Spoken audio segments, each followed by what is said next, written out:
Ever wished you had a time machine to cash in on past opportunities? Well, here's one that'll make you kick yourself. When the Bitcoin network first launched in January 2009, you could mine 50 Bitcoins every 10 minutes. But back then, most people saw BTC as a digital joke, thinking it was worthless and would stay that way. Fast forward to 2014, and folks had the same meh attitude towards Ethereum. You could mine 30 Ethereum daily. Today, one Ethereum is almost $4,000. Talk about a glow-up. The wild world of cryptocurrency is full of jaw-dropping stories that'll make you wonder if the truth really is stranger than fiction. From the guy who bought 2 pizzas for 10,000 Bitcoins back in 2010, to the poor sap who lost $220 million after forgetting his wallet password like many others who own 20% of all Bitcoins but don't remember their keys, these stories will leave you clutching your Satoshis for dear life.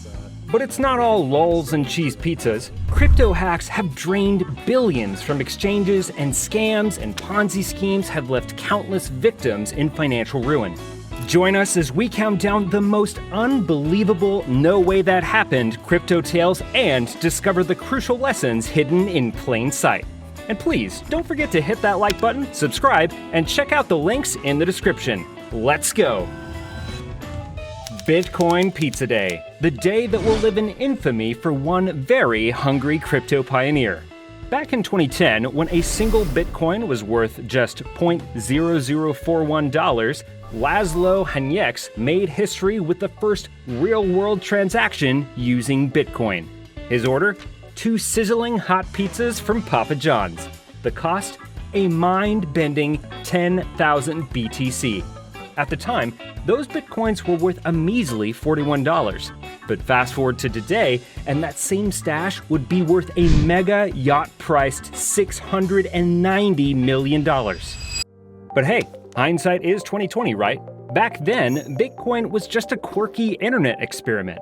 Nobody could have predicted it would explode into a world-changing mainstream phenomenon. And Laszlo was not the only one who whiffed on the digital gold rush.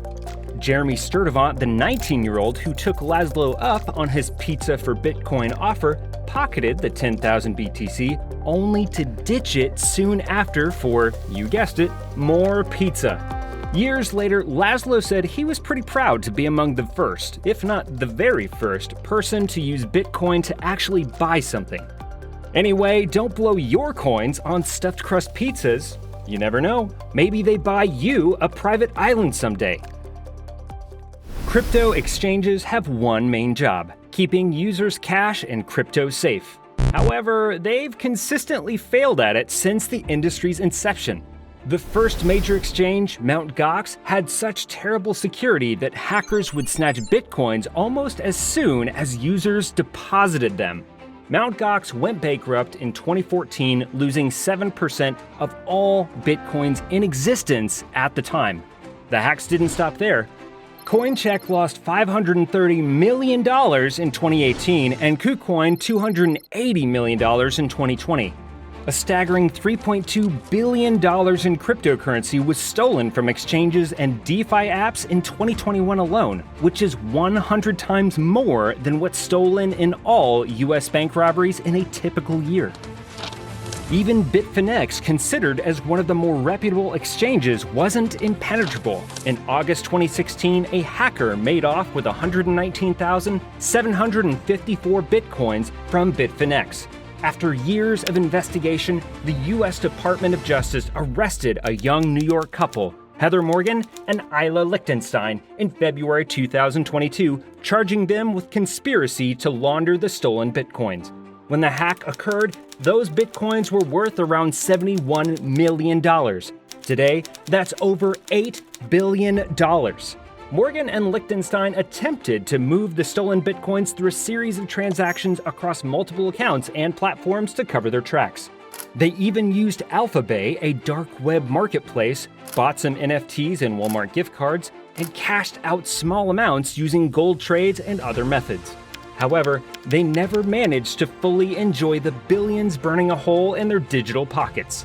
Finally, in February 2022, the US government seized 80% of the stolen bitcoins, worth $3.6 billion, by decrypting a file owned by Liechtenstein, and the search is still on for the other 20%. A healthy dose of skepticism goes a long way in crypto. If an investment seems too good to be true, it probably is, so always do your meticulous research. In May 2022, federal prosecutors nabbed Eddie Alexandre, a 52-year-old guy from Long Island, accusing him of scamming 25,000 regular investors out of $248 million with his cryptocurrency and forex trading platform, FX. Eddie made up weekly returns of at least 5%, claiming he had some magical AI trading technology that was, of course, as real as unicorns. Here's a funny tidbit from the FX investigation. The FBI snapped a picture of a whiteboard in the firm's office. What did it say? Never less than 5%, never more than 9.98%. Classic. Fast forward to July 2023, and Eddie was sentenced to 9 years behind bars. So always dig deep on teams and partners of new coins, scrutinize white papers and tokenomics models, and trust your gut when it comes to outlandish promises or goofball-sounding projects. And for crypto's sake, never hand over seed phrases or private keys, no matter how legit the person or platform claims to be. Use hardware wallets, enable two-factor authentication on every account, and never leave more funds on exchanges than you can stomach losing.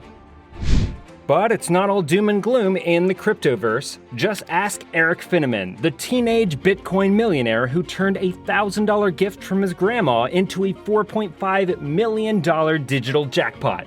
Picture this, back in 2011, when Justin Bieber was still a teen heartthrob and everyone was doing the Harlem Shake, 12-year-old Eric Finneman decided to do something wild. With Bitcoin priced as a measly $10 a pop, he used his $1,000 gift card and snagged 100 Bitcoins. Eric wasn't exactly acing school during his teenage years. Fed up with the whole traditional school rigmarole, he took matters into his own hands and, at the age of 15, founded Botangle, an online platform where students could get personalized tutoring via video chats.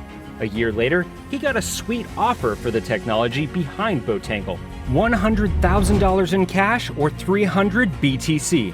Now, call it wild or just plain old genius, Eric went with the crypto stash. He kept acquiring Bitcoin, and by 2019, he had 449 Bitcoins. With Bitcoin hitting around $10,000 a piece, Eric was sitting on a virtual gold mine worth $4.5 million by August 2019. Talk about turning pocket change into a pile of cash. By the way, Eric has some advice for all the young investors out there. They should set aside 10% of their salary to buy cryptocurrencies. Up to you to go for it or not. Or the Winklevoss twins, the same brothers who took Mark Zuckerberg to court for $65 million, claiming he swiped their idea to create Facebook. They took $11 million of that settlement and decided to dive into the Bitcoin pool. When they bought in, Bitcoin was going for about $120 a pop. So they snagged roughly 91,666 BTC. Fast forward to 2024, and their crypto stash is worth a whopping $6 billion. That's just how radically crypto rolls, with seismic volatility, abstract-defying ironies, and some of the most entertaining stories the financial world has ever produced. Sure, it's a chaotic frenzy that'll chew you up and spit you out on the regular. But for those brave enough to hodl on through the turbulence, the upside potential is simply undeniable. And speaking of living large, be sure to check out our deep dive into the lavish spending habits of the billionaire elite and insane things billionaires blow their fortunes on. From private islands to insanely rare million-dollar splurges, these ballers show the kind of wealth crypto's biggest winners could attain, if they just managed to avoid pulling a pizza guy. Before you leave, don't forget to subscribe and check out the links in the description. See you next time!